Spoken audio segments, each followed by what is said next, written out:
Loi électorale, les travaux se poursuivent ce jeudi à l'Assemblée nationale pour lever certaines options. Des travaux sont les députés de l'opposition qui continuent de réclamer la tenue d'un consensus. Au Kasaï oriental, les affrontements communautaires à Katanda deviennent de plus en plus inquiétants. Les habitants de plusieurs villages ont fui leur maison pour se réfugier dans la forêt. Sur le continent, crash d'un avion ce mercredi au centre du Cameroun. Aucun mort signalé jusque-là. Les recherches se poursuivent. L'appareil transportait 11 personnes à bord. Nouveau journal sur Télé 50, bienvenue à tous à l'Assemblée nationale. Poursuite ce jeudi des travaux sur la loi électorale, une étape décisive au cours de laquelle seront levées les options sur certaines modalités, à en croire les rapporteurs de la Chambre basse du Parlement. Entre-temps, l'opposition continue de réclamer les consensus avant de prendre part à ces travaux. Et à la Chambre haute, cette fois-ci, deux propositions de loi déclarées récivables à la plénière présidée ce mercredi. Il s'agit notamment de la proposition des lois modifiant et complétant la loi relative aux finances publiques, ainsi que la proposition des lois modifiant et complétant la loi portant principes fondamentaux relatifs à la libre administration des provinces. Le débat a été houleux. Les sénateurs ont soulevé plusieurs inquiétudes relatives à la base juridique de la proposition de loi portant protection et promotion des droits des peuples autochtones pygmées. Pour les ce texte offrirait un statut spécial aux peuples autochtones pygmées au détriment d'autres peuples en leur accordant plusieurs avantages. Quelques sénateurs sont allés même plus loin en le taxant de discriminatoire et stigmatisant. Des allégations qui ont été balayées par les membres de la commission socio-culturelle et surtout la mise au point du président du Sénat, Modeste Batiloukwebo. À ce jour, si nous sommes corrects, si nous sommes véridiques, nous devons reconnaître que ce groupe de compatriotes est discriminé. Il faut un certain sursaut de patriotisme et d'amour, comme on l'a dit ici, du prochain, pour que nous puissions nous prononcer clairement. D'abord, sur la légalité et la constitutionnalité de la loi. Votée par l'Assemblée nationale de la 2e législature de la 3e République en 2015, cette loi permet de doter la RDC du cadre juridique adapté pour déterminer les principes fondamentaux et la promotion des pygmées en tant que groupe autochtone vulnérable.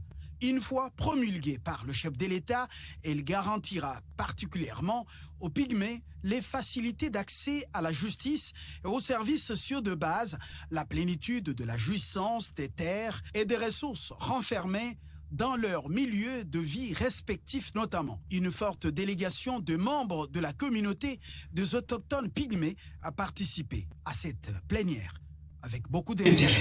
Situation sécuritaire au Nord Kivu et à Nitori, de plus en plus, les voix s'élèvent pour réclamer la levée de l'état de siège. Les cas du docteur Denis Mukwege, le prix Nobel congolais, estime que le chèque doit être acté sans tarder. Selon lui, la stratégie militaire est incapable de protéger les civils. En justice, Dieudonné Kamuleta dément être le nouveau président de la Cour constitutionnelle, contrairement à la rumeur qui circule dans les réseaux sociaux et autres médias en ligne depuis le 9 mai dernier. Le cabinet de ce juge à travers un communiqué, dans un communiqué, il précise qu'il s'agissait uniquement du tirage au sort des juges sortants et nullement l'élection du nouveau président de la Cour constitutionnelle. Justice toujours, dossier 100 jours, condamné pour corruption, blanchiment des capitaux et détournement des deniers publics. L'opérateur économique libanais Sami Jamal a été libéré hier dans la soirée. Il s'agit d'une liberté provisoire selon ses avocats. Et pour les cas Cameri, ses avocats n'ont pas été notifiés sur cette réouverture du procès à la cour d'appel selon leur dire. L'opérateur économique libanais co-accusé de Vital Caméré dans le procès dit des 100 jours du programme d'urgence du président de la République, Sami Jamal, a bénéficié d'une liberté provisoire depuis ce mercredi 11 mai. Il a quitté la prison centrale de Makala dans la soirée de ce même mercredi. Selon son avocat, cette liberté est assortie de quelques conditions pour lui permettre de se faire soigner. L'homme d'affaires ne peut quitter Kinshasa pour l'étranger. Samy Jamal a été condamné en même temps que Vital Kamerhe pour notamment détournement des deniers publics dans le dossier de passation des marchés publics au premier et au second degré. C'est depuis 2020 qu'il a été écroué et hospitalisé dans un centre médical à Kinshasa. Pour ce qui est du président national de l'UNC et ancien directeur de cabinet du chef de l'État, Vital Kamerhe, l'audience n'a pas eu lieu ce mercredi, comme annoncé à la Cour d'appel de Kinshasa. Ses avocats disent n'avoir pas été notifiés sur la réouverture du procès à la Cour d'appel de Kinshasa-Gombe.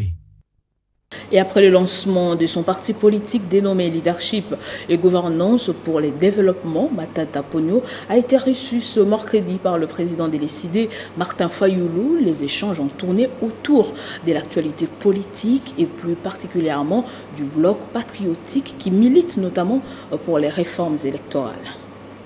Face aux enjeux de l'heure, à la situation politico-sécuritaire dans l'est de la République démocratique du Congo et sur l'ensemble du territoire national, deux hommes et deux expériences se sont rencontrés pour épiloguer et relever les pistes de solutions. Quant à ce bloc qui, pour le moment, rassemble tous les partis de l'opposition, mais aussi des mouvements citoyens et laïcs. Et donc, je crois que nous avons aussi abordé cette question, d'autant plus que nous avons fait les tours d'horizon de toutes les grandes questions qui sont aujourd'hui gérées par l'opposition. Leadership et gouvernance pour le développement fait désormais partie du bloc patriotique pour élever les défis de l'heure en République démocratique du Congo. Et comme vous le savez, nous avons été cooptés est désigné comme président national d'un parti politique, le LGD, Leadership et Gouvernance pour le Développement, et un parti qui s'est inscrit dans le bloc de l'opposition. Et il était donc important que nous puissions rendre visite à tous les grands animateurs du bloc de l'opposition. Et comme vous le savez, Martin Fayulu est un des responsables donc, de l'opposition. Après Martin Fayulu, plusieurs rencontres sont envisagées par le candidat président de 2023 avec les autres leaders politiques et des mouvements citoyens pour lever des grandes options concernant les élections de 2023. Direction le Kasaï oriental, je l'ai dit au sommaire, les habitants de plusieurs villages du territoire des Katanda ont quitté leur maison pour se cacher dans la brousse et villages voisins suite aux nouveaux affrontements communautaires opposant les Bena Shimba et Bena Kapuya dans le secteur des Baluba Lubilanji. Au Cameroun, un avion s'est écrasé ce mercredi dans une forêt au centre du pays. L'appareil transportait 11 personnes. Les secours tentent de récupérer les occupants. Les services de la circulation aérienne avaient perdu le contact radio avec l'aéronef. Quelques heures après, l'appareil a été localisé près de Nangae Boko, à 150 km au nord-ouest de Yaoundé. Les recherches se poursuivent. Et puis en sport, cette triste nouvelle décès de l'international congolais Jody Bukoki. Son club, le FC Twente, lui a rendu hommage aux Pays-Bas durant 5 minutes. Des acclamations, des cris, des chants ont été entonnés ce mercredi avant le match des FC Twente contre les FC Groningen. Beaucoup d'émotions pendant ce moment en présence du fils et de la femme de l'illustre disparu. Jody Bukoki était décédé le lundi dernier à l'âge de 29 ans.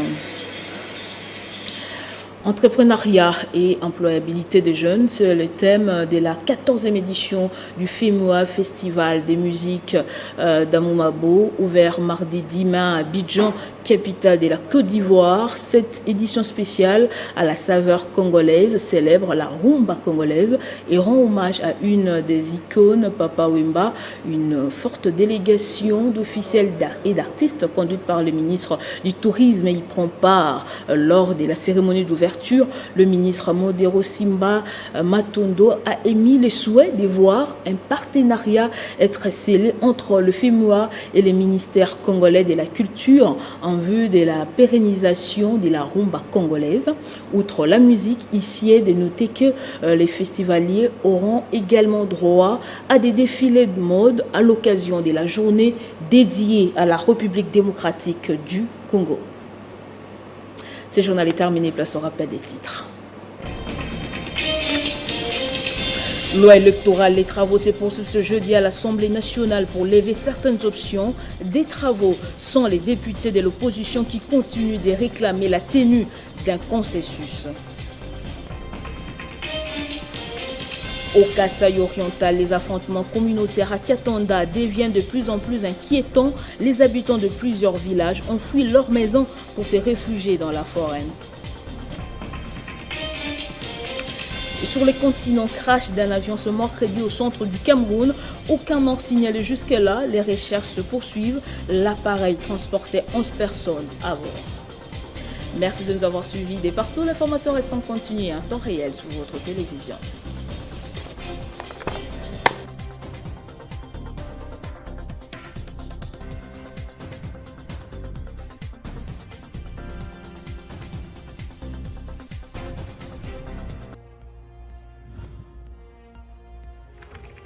L'actualité reste en continu.